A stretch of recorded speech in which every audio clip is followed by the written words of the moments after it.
Welcome to tonight's very special shir, Rabbi Paysach Krohn.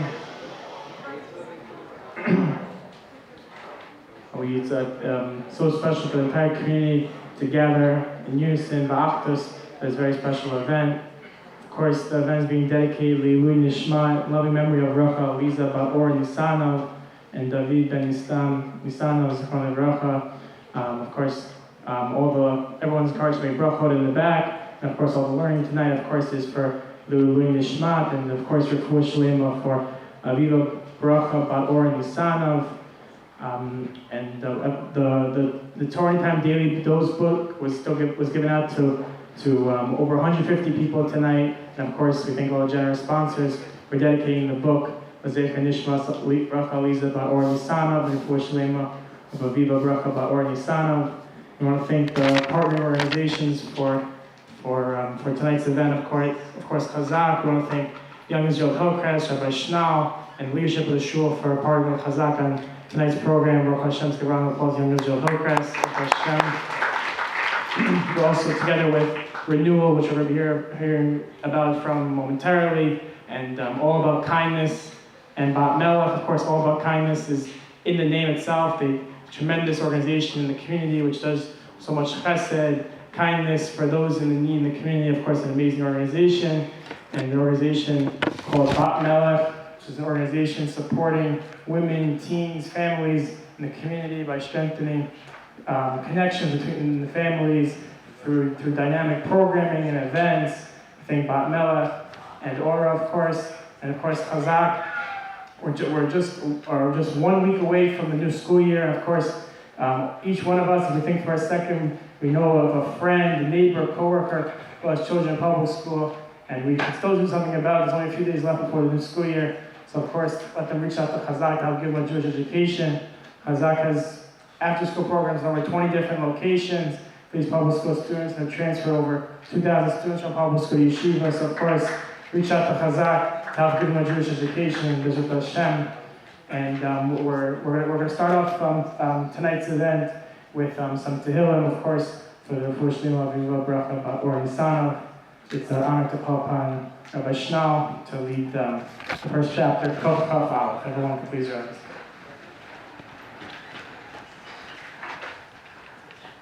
Shir Lamalos Esoinai Le'orim Yavo Ezri Mim Adonai Yosei Shomayim V'Aretz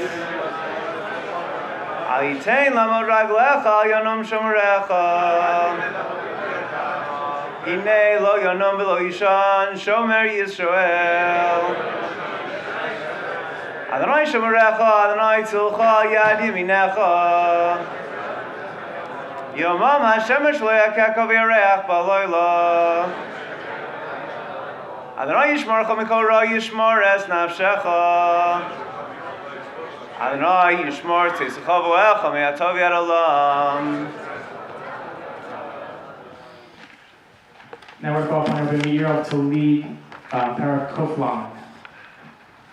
Shir Hamalot Mimamakim Keraticha Adonai Adonai Shema B'Koli Tiena Oznecha Kashuvot Lekol Tachadonai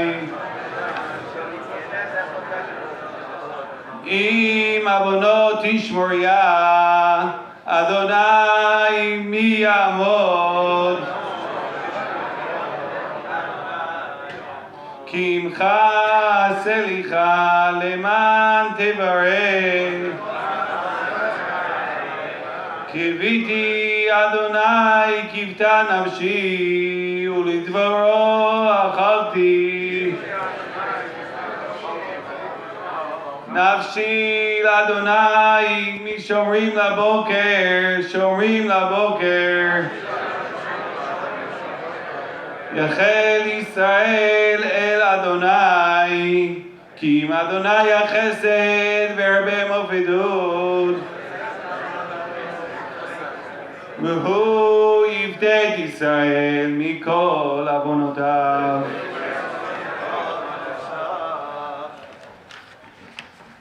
Okay.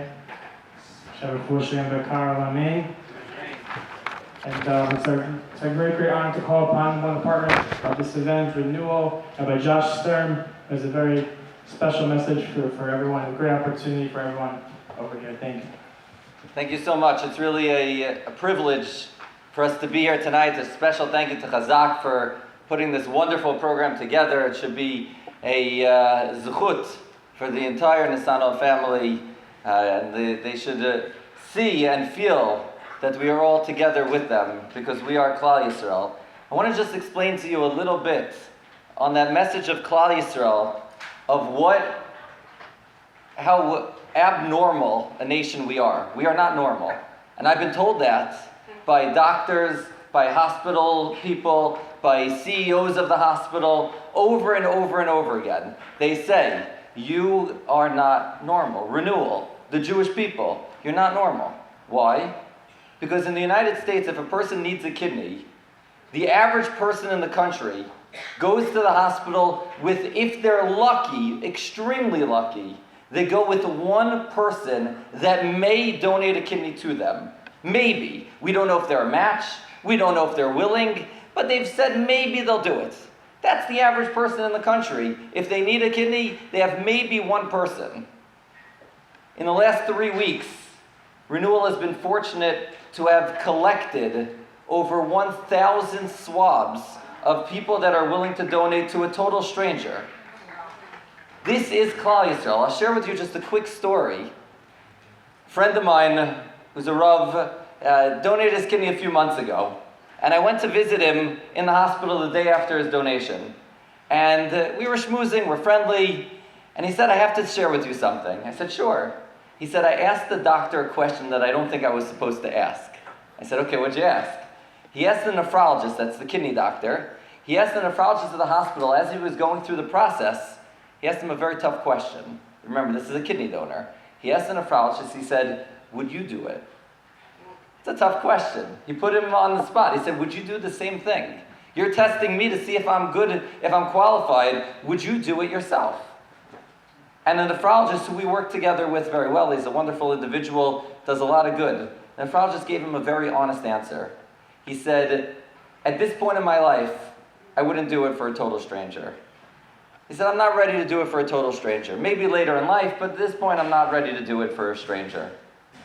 But for a family member, I would do it in an instant, right here, right now. I'd be willing to do it for a family member.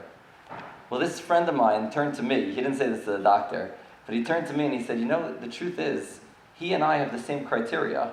I just have a much larger family. Klal Yisrael is not normal, and we're proud to be not normal. The world at large may act one way. We act differently. The ability to be able to give of oneself in order to save a life, and it's not for everybody, but for those that make that wonderful decision to be able to do it, of course, the results are life-changing. Because there's something that you should realize. I'm not going to single people out. We are doing this on behalf of a specific person from the community here tonight, and their family is here. And the idea of a person donating a kidney, they should realize that when you donate, you're not just donating to that person. You're not just saving that person's life. You are saving the life of the whole family, of their friends, of their community, of their whole world. It's not for nothing that the Mishnah tells us that one who saves a life is as if he has saved an entire world. Because that's what it is. And this is who we are as Klal Yisrael. Renewal is proud. I'll give you one more statistic.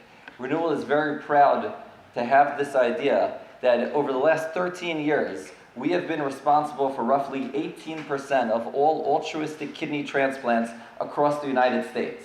I want to just explain what that number means.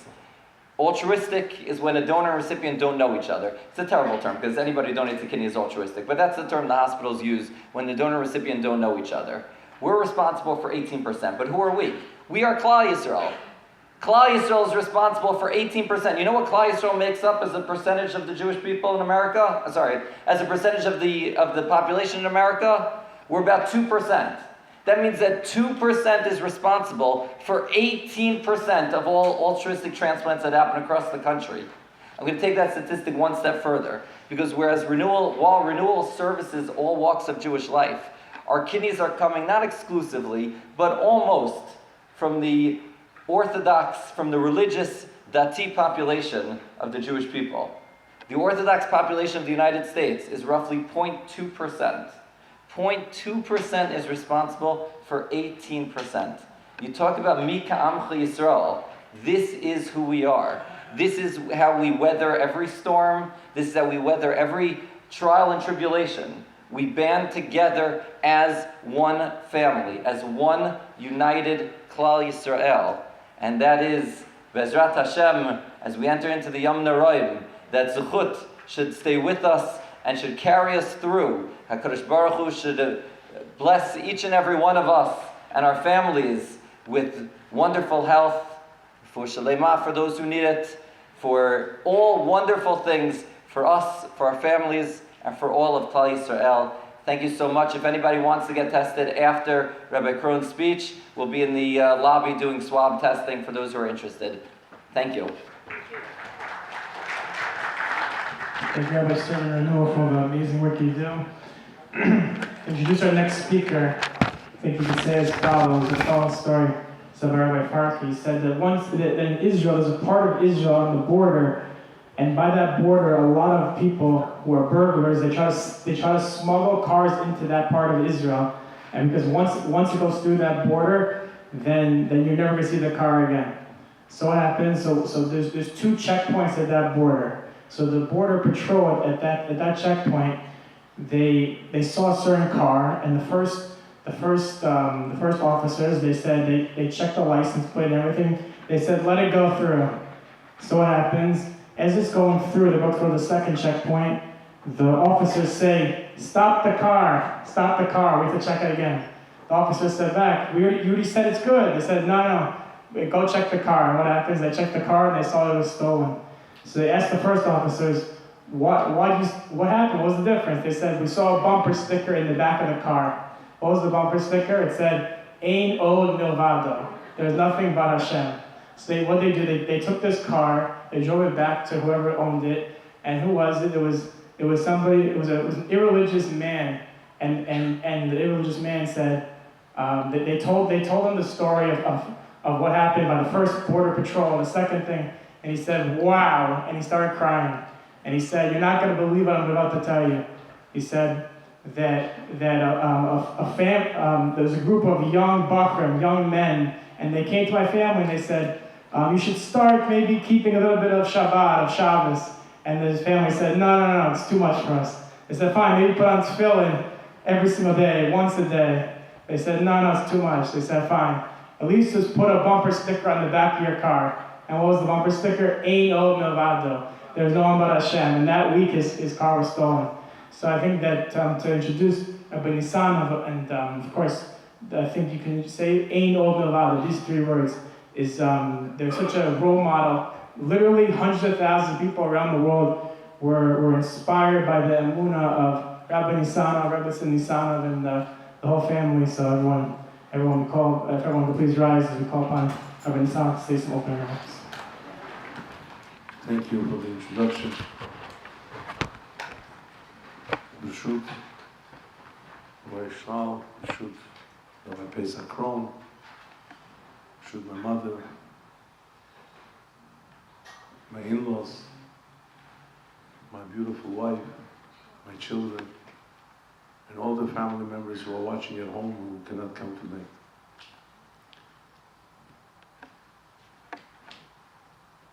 I am forever grateful for Am Yisrael. I've been saying to everybody, Mi Ka'amcha Yisrael.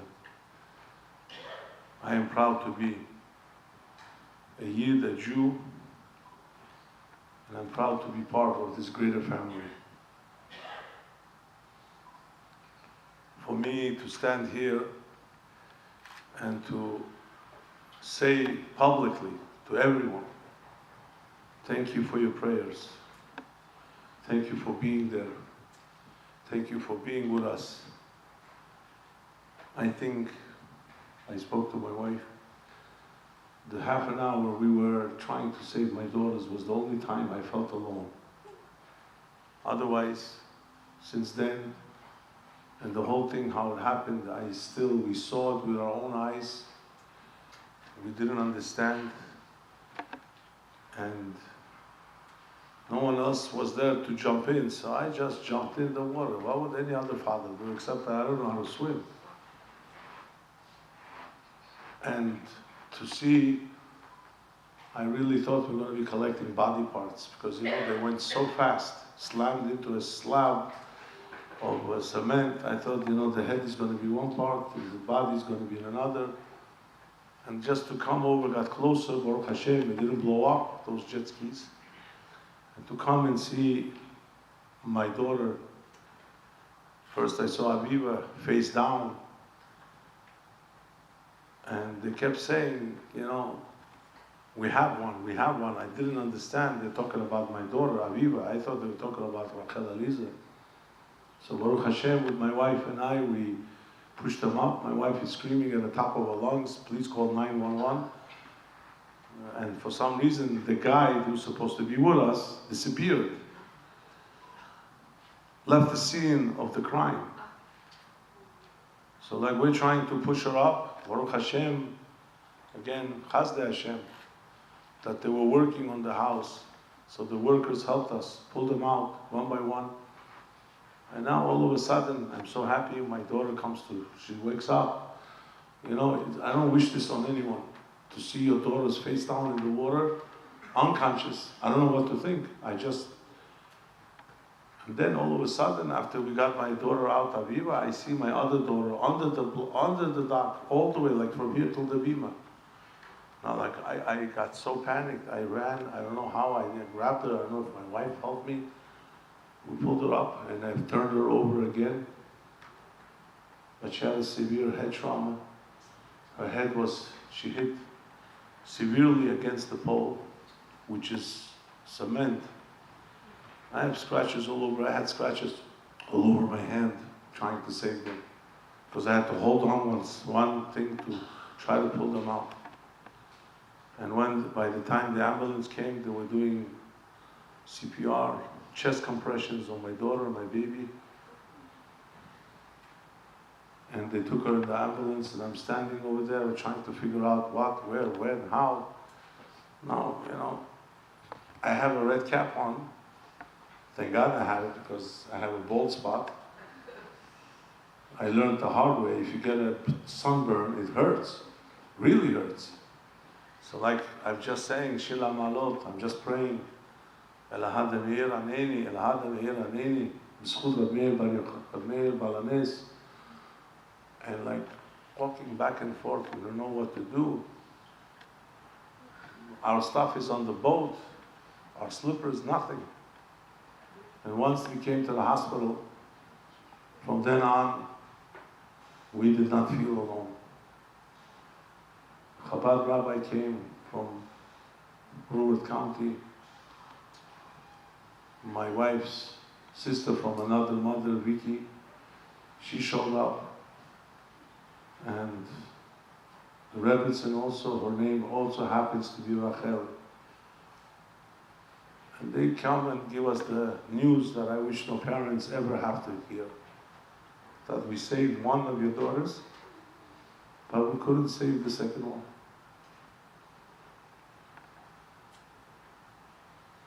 And before initial shock, the first thing I said to myself is, what am I going to tell my mother? What am I going to tell my in-laws? And I started apologizing to my wife. I said, I'm sorry, I couldn't save my other daughter.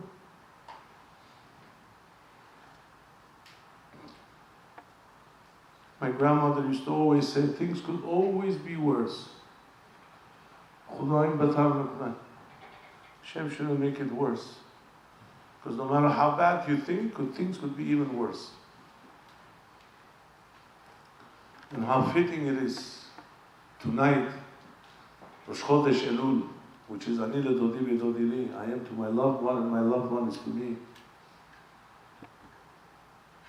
And I didn't know how many times my youngest daughter always was thinking about her Bobo her grandfather, my father, alav shalom, David ben Istam, zchuto yagen aleinu. 28 years ago, I was telling people when I was Shiva, I sat in my house 28 years ago when my father passed away. I was 26 years old and my father was 54. And I was sitting there and I was telling everyone. And then my wife told me that she always cried. She would always say, Mommy, I feel Bobo. I feel my grandfather. I want to see him. I pray for Mashiach should come. And she would cry. And Baruch Hashem, we have 7 other ones. I never heard any of my kids say that. None of my other kids say that, we miss Bobo, we miss our grandfather. And it's not for nothing that tomorrow night is my father's yortzeit. And the Shloshim is going to be exactly on September 11th, a day after my daughter's birthday. She would have been 14 years old. But I am forever grateful. And I said it, and people think I had something script prepared. I said it mitoch halev, from the bottom of my heart. Mi kamcha Yisrael, I love you, Hashem. And I'm happy, if you could say that of all people that happened to me, to my wife, because I think it would be somebody else, he would have been knocked out. He would have been asking questions of why. But my father taught me many years ago, we don't ask why. Lama yomru hagoyim. The goyim say why. We as Yidden, we never say why. Why was my father the youngest, passed away 6 months after my grandmother? I don't know. Why did my father lose his oldest brother at 42 years old, only 2 months after he got married? I don't know. Why did my cousins, who were not even bar mitzvah, my oldest cousin was 12 years old, and my youngest cousin was only 2 years old, 42-year-old man, walked out of the house and they brought him back in a my grandparents were alive, my father, his 2 brothers, my aunts, they were all alive. Lama yomru hagoyim. We don't say why. Why is the worst answer to us. We just continue living.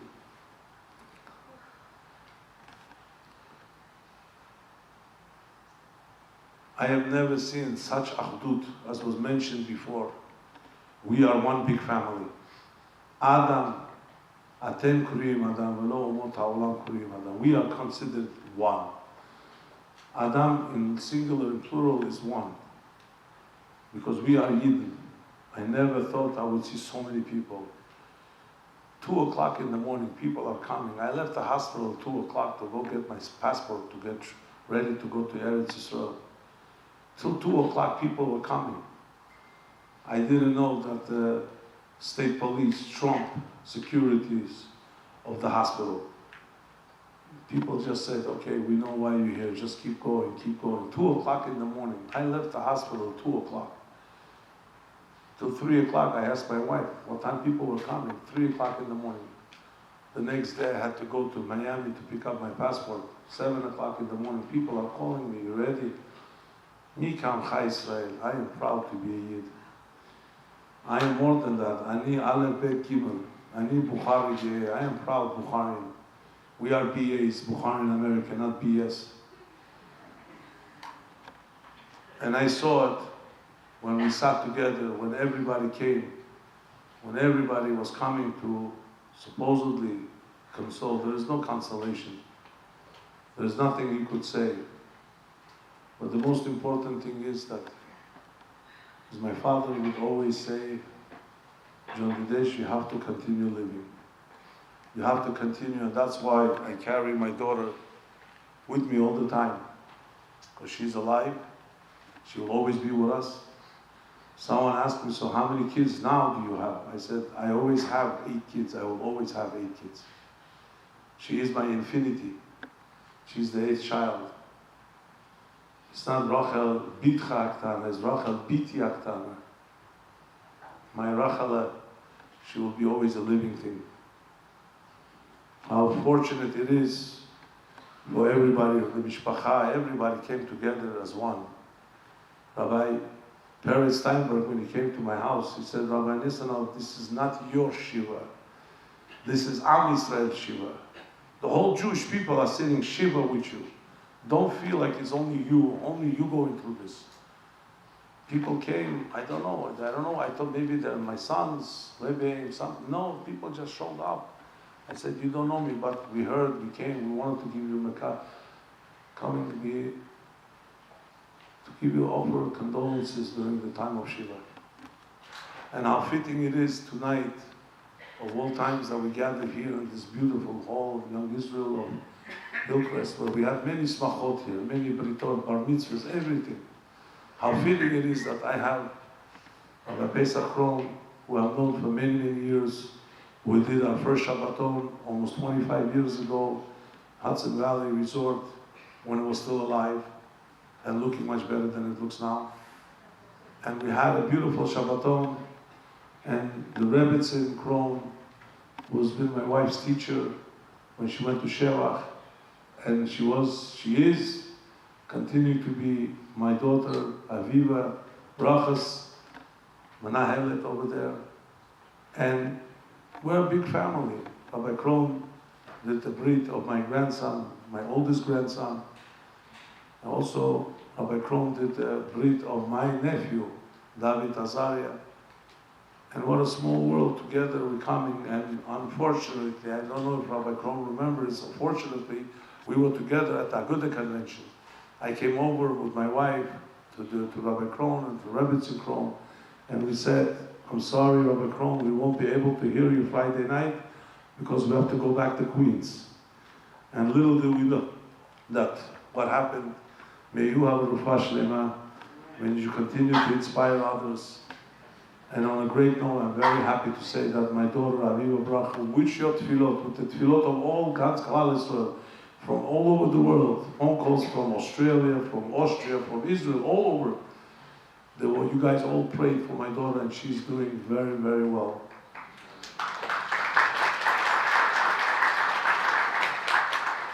Yes, she's worried about her missing teeth, but the dentist said, don't worry about it, we'll take care of your missing teeth. It's unbelievable. Nisim and Niflo, the miracles that have happened. She's sitting in the front, and she didn't get hit on the head. She had the right side broken arm and some couple of teeth, but she didn't get hit on the head. It's unbelievable. Baruch Hashem. Like I said in the beginning, I thought I lost both my daughters, my 2 girls after my 6 boys. But Baruch Hashem, for Hashem's reason, we don't know why. We accept it be'ahava rabah. We accept it because this is the work of the Ribono Shel Olam.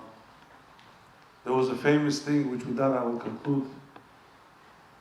It's brought down by Rabbi Yosef.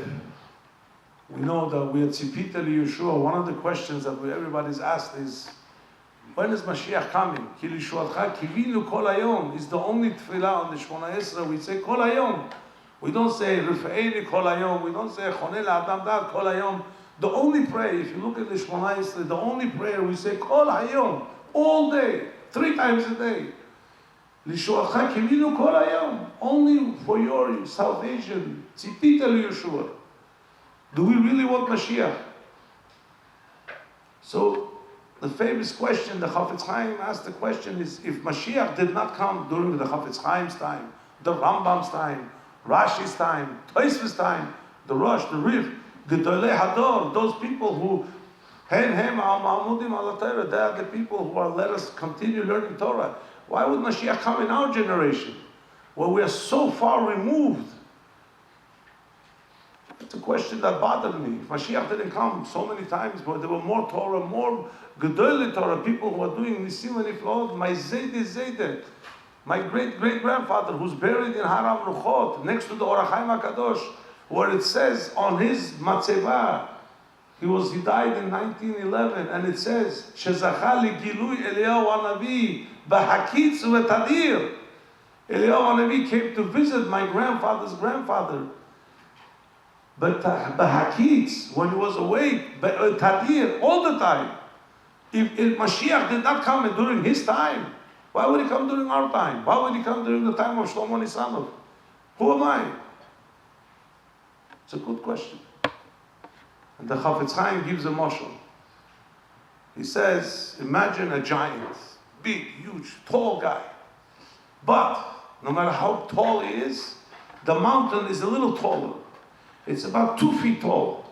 No matter how much he tries, he cannot go over it because he's 2 feet short. All of a sudden, he takes someone who's a dwarf. He's a small guy, 2 feet. He puts him on the soldiers, and he says, let's go now, let's go over it. And now they will be able to cross it. That's the Nimshal. The fact that we had my grandfather's grandfather, the fact that we have the Rambam, the Rashi, and everyone before, it's only telling us that Mashiach is on his way. We are at the Ikvot HaMashiach. And I am for sure certain, because my daughter wanted Mashiach, because she really wanted to see her Bobo. She said, I want to see my grandfather. And that's why she's buried in Yerushalayim Haram Nuchot next to my father. So Zechuto Yagen Aleinu.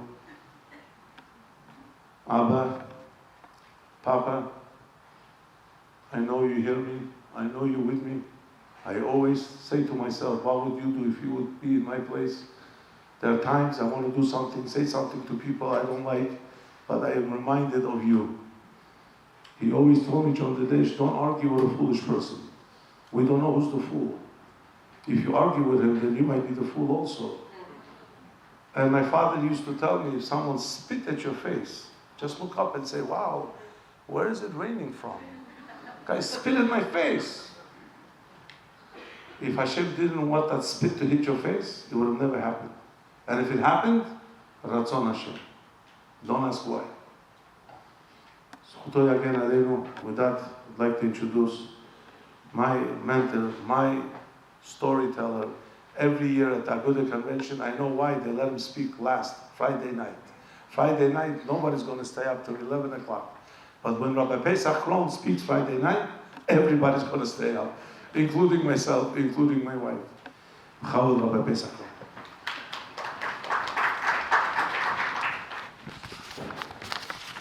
I'm deeply grateful to my dear friend Rabbi Yeboff and all the officers of Chazaq for inviting me to come here tonight to this tremendous crowd to speak to all of you.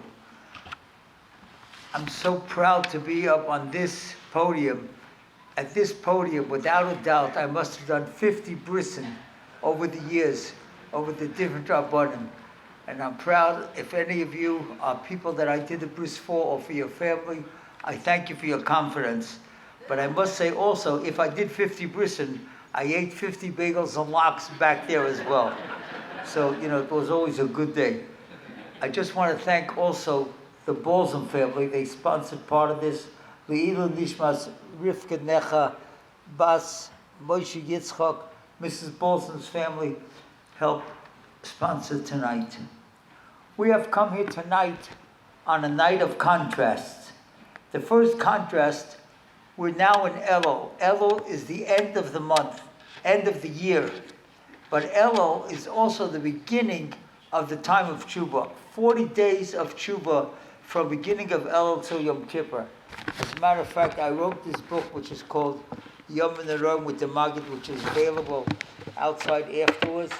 And this talks about the 40 days of Elul till Yom Kippur. So on the one hand, it's the end of the year, but on the other hand, it's the beginning of a time of tshuva. That's the first contrast. There's an amazing pasuk that tells us something that shows us the fear and the awe that we should have of these days. The pasuk is in Amos Gimel pasuk Ches. It says, Aryeh Sha'og, if a lion roars, Mila Yira, wouldn't you be afraid? Aryeh is spelled Aleph Reish Yud Hey. It stands for Elul, Rosh Hashanah, Yom Kippurim, Hoshana Rabbah. Aryeh Shog, if these days are roaring, Miva Yira, shouldn't we be afraid? So that's a beautiful way of understanding this pasuk. So many years ago, on Kol Nidre night, my Rav, Rav Shlomo Tanovel, who never already passed away, he quoted this, and then he said something very interesting. he said, you know, that actually on the past summer he had taken his children to the Bronx Zoo and they heard a lion roar and the kids weren't afraid. They were running to the cage. They wanted to see it. So he said, what do you mean, Arya Shog, Mila Yira? If a lion roars, in the Bronx Zoo, if a lion roars, nobody's afraid. And he said the answer is because the lion's in the cage. And if the lion's in the cage, nobody has anything to be afraid about. And when he said that, afterwards on Hoshana Rabbah, I saw an amazing tefillah that we say in Hoshana Rabbah. Yehirotzain v'tosim bechitzas habarzel hamafsekes beinenu beinecha. If we put Hashem chas v'shalom in a cage or behind an iron barrier, then we're not going to be afraid of these days. So that's what we ask, that the mechitzas habarzel, that cage, that barrier between us and Hashem should be removed. So we should feel that awe of Arya Shov, Mila Yira. So that's the first contrast. Elul, the end, but the beginning of Tshuva. There's a second contrast. The Baba of a Rebbe once said something amazing. He said, you know what Elul stands for? Echad la'oila ve'echad l'chatos. That means like this. There's some people that in, let's say Elul, they'll look back at the past year and they'll say, you know, I davened with the minyan all the time. I learned, I gave tzedakah, I was nice to people. So what did they have to do in the next year? Oila, they have to go up. They have to be even better. It's true they were good, but they have to be even better. And there's some people, echad l'chatas, they look back at the past year, they didn't always daven with the minyan, and they didn't give tzedakah the way they should, and they were nasty, and they didn't learn the way they should, they didn't daven the way they should. So echad l'chatas, so they're looking back at the chatoim that they did. So again, it's a contrast. Some people is echad la'oila, they're looking to get even better than they did last year, and some people is echad l'chatas, they're looking back at the averos that they did, they have to improve. So that's the second contrast. And here in Queens, we have a third contrast because of the beloved Nissan family. All of us know that tonight is the Zecha Nishmas Rachel Eliza Bas Rab Shloima and Ora, and yet, so we're engulfed in sadness. As he said, Rabbi Steinberg said, it wasn't a shiva just for the Nissan family, it was a shiva for the family of Klal Yisrael. And on the other hand, we have a night of hope, a refuah shleima for Aviva Bracha Bas Rab Shloima and Ora. And as was mentioned, my wife was the teacher of Ora, so we have this contrast. On once we're engulfed in sadness because of the passing of Rachel Eliza, but we have that hope for refuah shleima for Aviva Bracha Be'ezras Hashem. Now, I just want to tell you that I spoke to people about Rachel Eliza, and I want to tell you a midah that she had that I think is so important for all of us to adopt in the month of Elul and in the next 40 days from Elul until Yom Kippur. And that was, she had the midah of Vatronos. She was Mavir al Midoisav. Vatronos means to give in and not to cause arguments. In other words, sometimes people say something against us and we want to get even. But if you're a vatron, you're able to look away. It's a tremendous, tremendous chus. And she was able to look away. If anybody ever said anything, she never got even. She never got into argument. She would rather walk away if anybody did anything against her. And that's a tremendous midah. And I want to tell you a Gemara in Tainus Chafayam and Beis. There was a drought. There was no rain. And they asked Rabbi Lezer to daven. And the Gemara says Rabbi Lezer davened and it still didn't rain. And then it said Rabbi Akiva davened, and all of a sudden it started coming rain. So people said, oh, you see Rabbi Akiva is greater than Rabbi Lezer. And the Gemara says, no. Not that Rabbi Akiva was greater, but he had a midah, and that midah caused that his tefillah should be answered.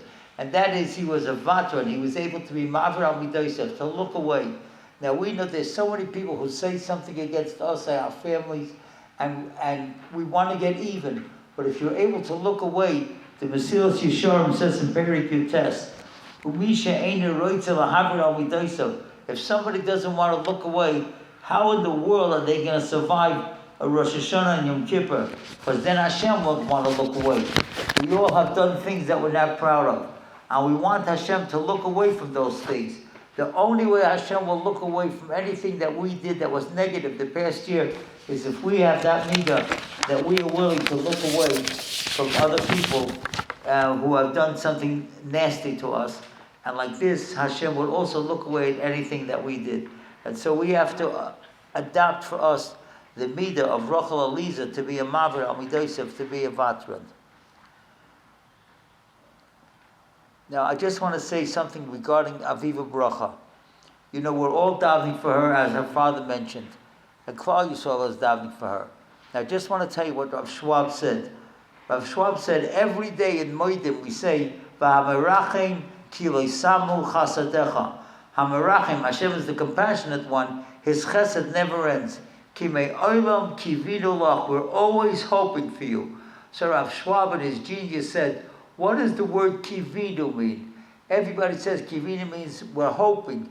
But he says kav is like a cord or a string. Or I would like to call it a rope.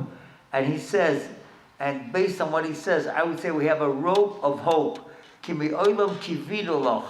Kav is that rope of hope that a Yid could always have. And if a person has that hope, that's why only after Moedim do we say Ala Nisim. Why can we say Ala Nisim? Because if a Yid is connected to Hashem with that rope of hope, anything can happen. The whole miracle of Purim and Chanukah happened, and we say Ala Nisim when Jews thought everything was over.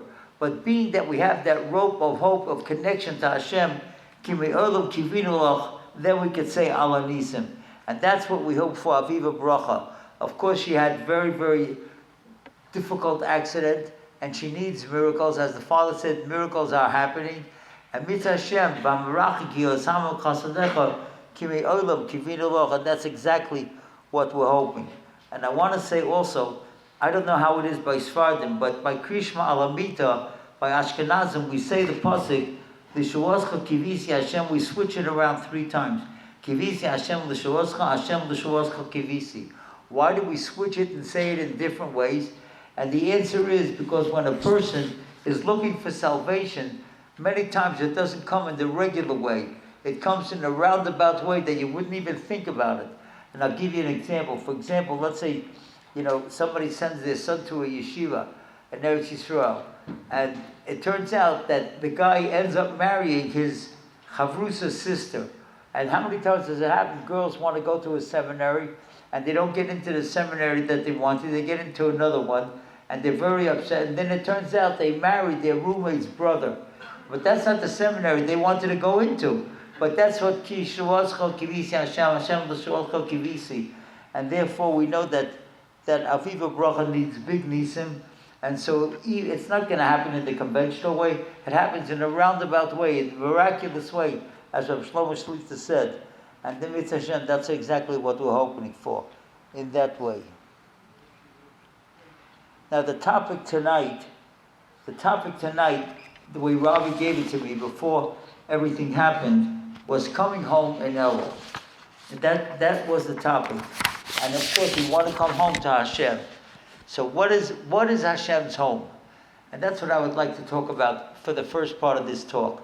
In Yeshaya Nun Vav Zayin it says, Ki Beisi, my home. You want to come home? I'll tell you what my home is. Beis Tefillah Yikarei L'chol Ha'amim. That's the Beis Tefillah. That's the Beis HaMikdash. That's every shul is a Mikdash Ma'at. Every Beis HaKnesses is a Mikdash Ma'at. Every Beis Medrash is a Mikdash Ma'at. And that's what we have to strive tonight. Every single one of us, as we work from Elul to the 40 days of Yom Kippur, one of the things that we have to improve is to improve our tefillah. So how are we going to do that? So I just want to tell you certain things. I would never ask you to do these things unless I do it myself. But I believe with my whole heart that if you do these things, your davening will change and you'll daven better. And the first thing is to have your own siddur that you underline expressions in it. When you have your own siddur, you come, let's say, Young Israel Hillquest. You can't take a siddur off the shelf and underline an expression that impresses you because it's public property. You can't deface public property. But if you have your own shul, that you have your own siddur, so your siddur becomes your friend. It's talking to you every day. I'll give you an example. One of the words that I have underlined in my siddur is Haroife Lishvurei Leiv. Every morning in Hallel, in the Hallelujahs, we say Hashem is the one who heals a broken heart. We know so many people, even in this holy Beis Medrash, have broken hearts. And Hashem is able to heal the broken hearts. So when you underline that, I once saw Chassidish Rebbe say, what are the first letters of those words? Haroife L'Shavurei Leiv is Hallel. Hey, Lamed, Lamed. That's the biggest praise you could say on somebody. So when I see it in my siddur underlined, I'm beginning to realize, I can't say I think about it every day, but many times I do, that life is not about you. Life is what could you do for other people? How could you heal so many people? How could you give chizuk to other people? So many people are broken. So if you underline in your siddur, that siddur is talking to you. And that's how you improve the davening, by underlining certain things that mean something to you, and it teaches you how important those things are. Now there's another thing also. You see, Rabbi Yudah Chassid in Simon Kufn Chesed Sefer Hasidim says that when you're davening, you're supposed to add words in your own language. For example, in Rifa'enu, we know so many people that are sick. So I have a whole list of people that I daven for. Add words, talk to Hashem. As Rabbi Nissan said before, talk to Hashem. In Baruch Aleinu, talk about Parnosa. In Slach Lonu, talk about the Averis you may have done. And you want to say Slach Lonu, and you mention some of the Averis that you did, and you're talking to Hashem. And that's how you improve your davening. Because davening is a conversation with Hashem. So it's not only that you underline in your own siddur, but you're supposed to add words to your davening. And not only that, I want to tell you a great story, that when you look at the siddur, you're supposed to think of double and triple meanings in the words. Now, I once heard a great story about Rabbi Cheskel Abramsky, who was the Rosh Yeshiva of Slobodka. He lived in Bayit Vagan. One time, somebody said to him, Rebbe, you know, your neighbor, the Amshanov Rebbe, is very sick and needs a blood transfusion. So he said, okay, we have to daven for him. But he said, you should know, I daven every day that I don't need a blood transfusion. He said, where do you daven every day? He said, you also daven, except you don't realize it. Now listen to what he said, in Rachim. V'no al tatzrichenu Hashem alekeinu lo lidei matnas bosar v'dom. Hashem make it that we don't need the present of bosar, like flesh, like a heart transplant or a lung transplant or a kidney transplant, or dom, like a transfusion. So I remember I asked Rabbi David Cohen, could you have that in mind? So he said, of course, if it makes sense. So when you see certain words in davening, it could have a double and a triple meaning. And I'll give you an example that happened with me after I had the stroke. I couldn't move my fingers. Now I'm able to move my fingers. I couldn't move my pinky. And then I began to realize Zagiv Kafufim has now a new meaning. Zagiv Kafufim means Hashem straightens out those that are bent. So normally it means those that are bent over, Hashem makes them that they can walk straight. Did you ever think about the fingers if you can't move them? That's also Zagiv Kafufim. So that's the way how you think about something more in the davening. It has a double and a triple meaning. So I'll tell you a great story. A guy came over to me once. I was in a restaurant in Eretz Yisrael, and he says to me, Rabbi Krohn, because of you, I got a new shot in davening. I said, because of me? He said, yeah, don't forget, remember you told us that story about Lo Lidei Matnas Bosar V'dom? He said, I'm in the food department, and the pasuk says, No Yisein Lechem L'chol Basar Ki Li'olam Chastai. Hashem gives bread to the whole world because his chesed is forever. He said, imagine, a guy wants to eat a hot dog. So what bread is he going to eat for a hot dog? He eats a bun, right? Now what happens if a guy wants cheese and lox? He's not going to eat a bun, he's going to eat a bagel. Now what happens if he wants a shawarma? He's not going to eat a bun or a bagel, he's going to eat a lafa. And if he wants falafel balls, he's going to eat a pita. So look how great God is. No, he's saying lechem. He gives us all kinds of bread, l'chol basar, for any type of meat, right? So I thought it was adorable, but I didn't underline it on my siddur. So like I say, try to think of double and triple meanings. And like I said, Zagiv Kafufim is one of those meanings. Now I just want to tell you that I want to talk about small things. We spoke about tefillah, which is major things. But you know, the mabit was Rav Moshe ben Yosef Ditzrani, he lived in Tzfas at the time of the Beis Yosef. When the Beis Yosef lived in Tzfas, the Rabbit was there. And he said, you know what tshuva is? Tshuva is different than any other mitzvah. For example, let's say matzah. You're supposed to eat matzah on Pesach.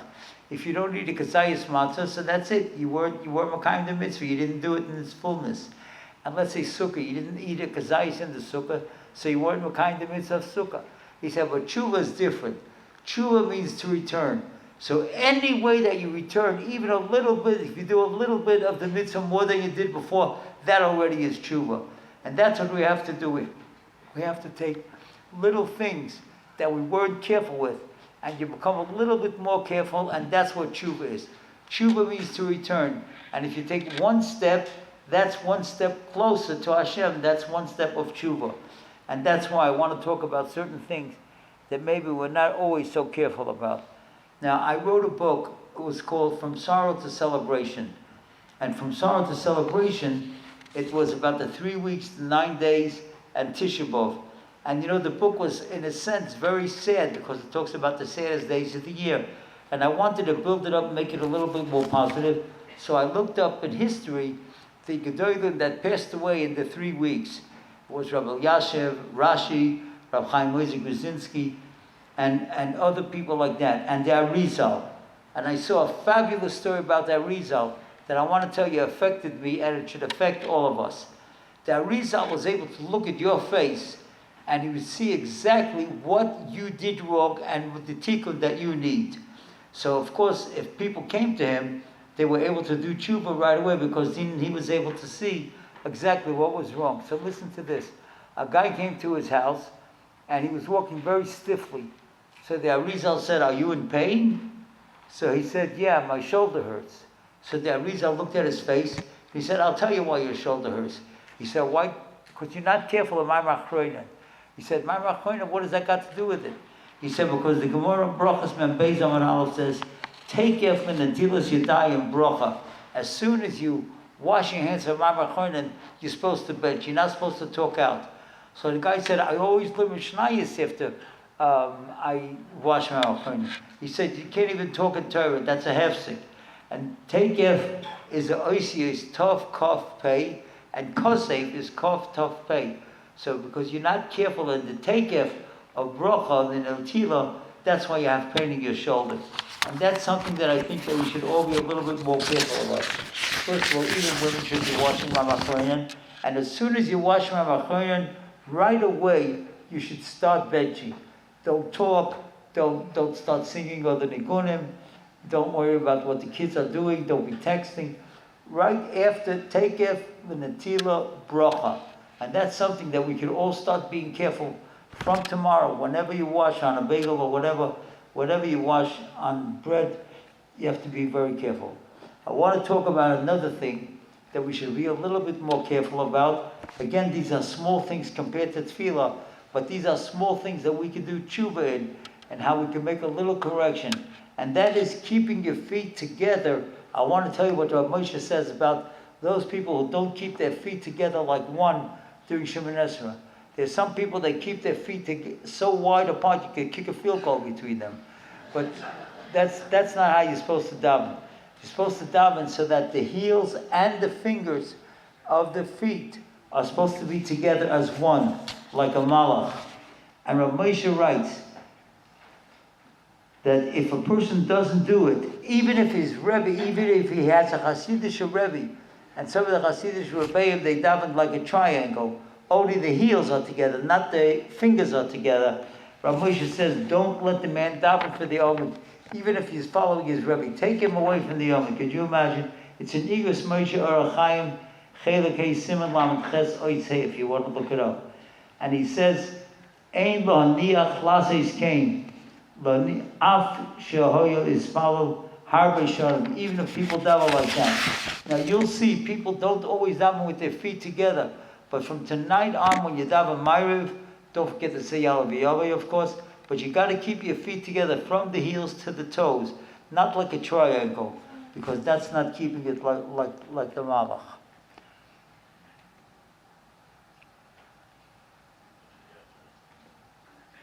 Now I want to show you something very interesting. You know, there's a medrash that has a machlokes.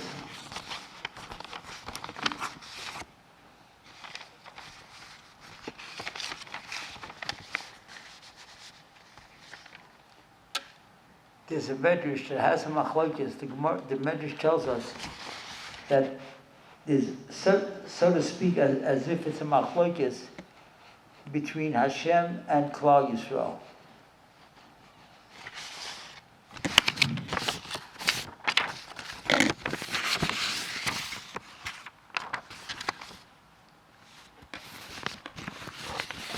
The pasuk says, "Shuvu alai or shuva aleichem."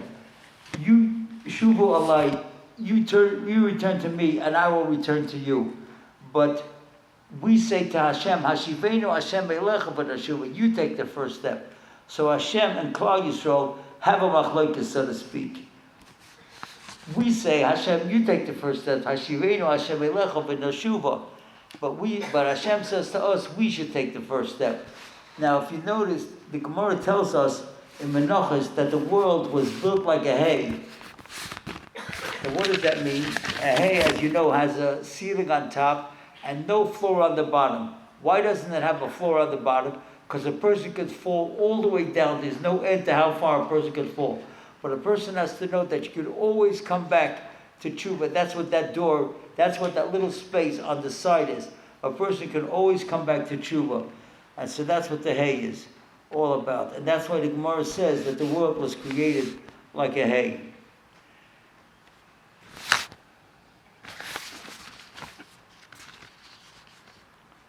And the Torah says it's so amazing that the fifth bracha in Shemoneh Esrei is Hashivenu. That's 5. That's the fifth bracha. Hey is the letter of tshuva. It begins with a hey, Hashivenu Avinu L'Sarasecha, and it ends Haroite B'Shuva. 5 and 5 is 10. And that's the Aseres Yemei Tshuva. And that's what we have to be as careful as we can, during these Aseres Yemei Tshuva. And that's the bracha of Hashivenu. That's the one that shows us, that's the bracha of Tshuva.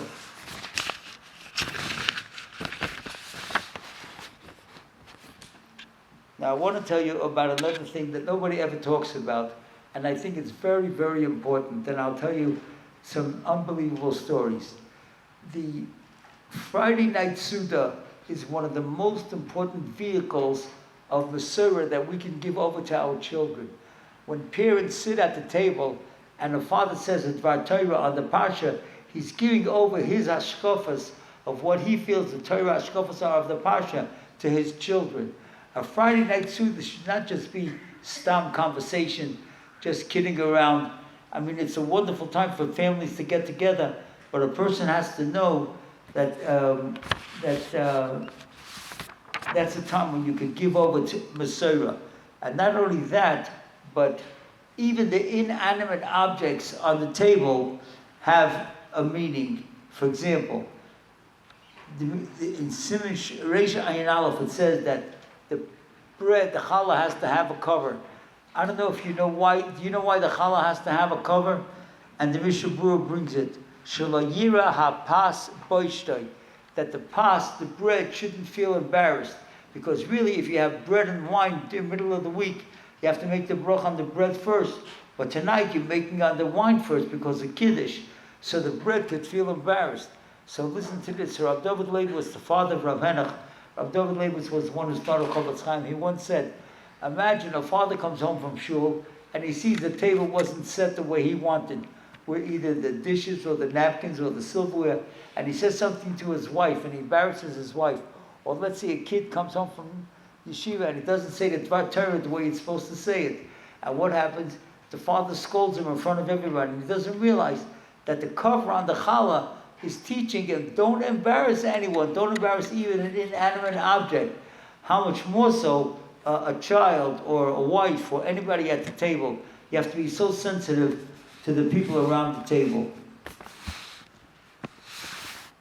So I want to tell you an amazing story that happened many years ago with Rabbi Yoel Dessler. With that we'll close. Rabbi Yoel Dessler, with the Michtav Eliyahu, was a great tzaddik, and his wife, Bluma, she died on a Friday. And The next Friday was going to be the first Friday that he was going to be alone without his wife in all the years. So his Talmud came, and the Talmud started setting the table the way they set it every week.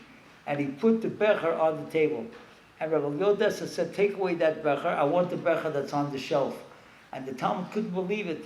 Why does the Rebbe care what becher is on the table? You know, that wasn't that important.